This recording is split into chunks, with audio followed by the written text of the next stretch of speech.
नमस्कार, news 9 network आप देख रहे हैं। मेरा नाम अरविंद कुमार सिंह है। इस बुलेटिन में आपको दिखाएंगे आपके अपने शहर की वो तमाम खबरें। देखिए। मलेशिया में फंसे 14 बच्चों को वापस लाने के बाद क्षेत्र के लोगों का विश्वास समाजवादी पार्टी तथा इंडिया गठबंधन के प्रत्याशी राजीव राय पर बढ़ता ही जा रहा है। गुरुवार को एक महिला अपने पूरे कुनबे के साथ उनके कैंप पर पहुंची और फपक फपक कर रोने लगी। बलिया जिले के उभाव थाना अंतर्गत मसवलिया गांव की शांति देवी विदेश में फंसे अपने बेटे चंद्रिका यादव को बचाने की गुहार लगा रही थी। उनका कहना था कि उनका बेटा चंद्रिका, जो 45 वर्ष का है, गाड़ी चलाकर कमाने के लिए सऊदी अरब गया था। वहां पर जिस मालिक के लिए ड्राइवर की नौकरी कर रहा था, वह मालिक अपने घर का भी काम करने के लिए दबाव डाल रहा था। विरोध करने पर मारने पीटने लगा और वहाँ की कोर्ट में उस पर छेड़खानी का मुकदमा दर्ज करा दिया। इसके चलते उसका परिवार दहशत में है।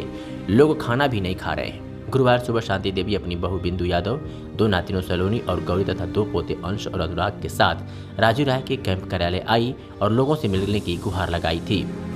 जानकारी होते ही राजू राय उनसे मिलने पहुंचे तो फपकते हुए उनके पैरों पर गिर पड़ी।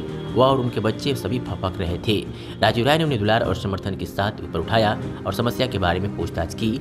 जानकारी लेकर उन्होंने उन्हें आश्वस्त किया कि वह मामले के बारे में पूरी जानकारी लेकर उनके बेटे को बचाने के लिए पूरा प्रयास करेंगे। क्या कुछ कहा इंडिया गठबंधन के प्रत्याशी राजू राय ने, सुनिए।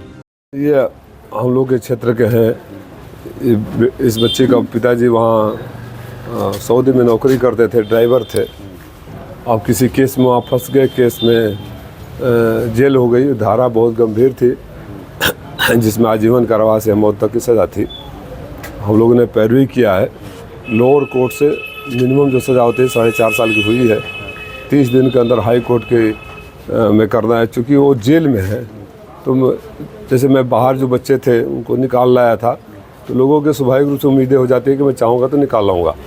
लेकिन आप समझ सकते हैं जेल से बाहर निकालना, वो भी सऊदी जैसे देश में, असंभव है। तो हम कानूनी प्रक्रिया के तहत ही वापस ला सकते हैं। मैंने वहाँ वकील रखा है, हाई एम्बेसी से बात किया है, फॉलो कर रहे हैं। अभी 3-4 दिन पहले फैसला आया था और उसमें 30 दिन के अंदर हमको अधिकार है अपील करने का। अपील करवाऊंगा, जो मेरे हाथ में है, जैसे मैं हमेशा करता आया हूँ, मदद करूँगा। अब इन दादी के ऊपर बीत रही, भाई जिसका औलाद दूसरे देश में, वो भी अरब मुल्क में हो, उसके ऊपर क्या बीत रही होगी, अब समझ सकते हैं। तो प्रयास कर रहा हूँ जैसा मैं हमेशा करता हूँ अपने खुशी के लिए। उम्मीद लग रही है कि उम्मीद पर दुनिया टिकी है। उम्मीद तो थी नहीं कि इतनी कम सज़ा होगी, लेकिन हम लोगों ने पैरवी किया, सज़ा कम हुई है। उसको भी माफ़ी करवाने के लिए मैं प्रयास में लगा हुआ हूँ। उम्मीद है कि मैं छुड़वा के लाऊंगा इनको भी। उनकी आशाएं हैं कि आपसे कि हो पाएंगे। देखो, मेरे अलावा कौन किया है ऐसे हालात में। चुनाव में तो लोग बड़ी बड़ी बातें कर लेते हैं, कौन किया है, करता है। उस 15-16 बच्चों को लाया हूँ, फिर दुबई से लाया लगभग 20 बच्चों को। अब हर चीज़ की मैं मार्केटिंग नहीं कर पाता हूँ क्योंकि मेरा ज़्यादा समय जनता के बीच गुजरता है। बहुत लोगों को लाया हूँ। ये भी अगर जेल से बाहर होते तब तक ला दिया होता। क्योंकि जेल में है इसलिए मेरे भी अपनी कुछ सीमाएँ हैं। मैं अपने आप को सबसे पावरफुल तो नहीं बता सकता ना, लेकिन वो कानूनी प्रक्रिया के तहत जितनी राहत निचली कोर्ट से मिल सकती थी उतना दिलवाया हूँ। ऊपरी कोर्ट में भी 30 दिन के अंदर अपील करवाऊँगा। ठीक है।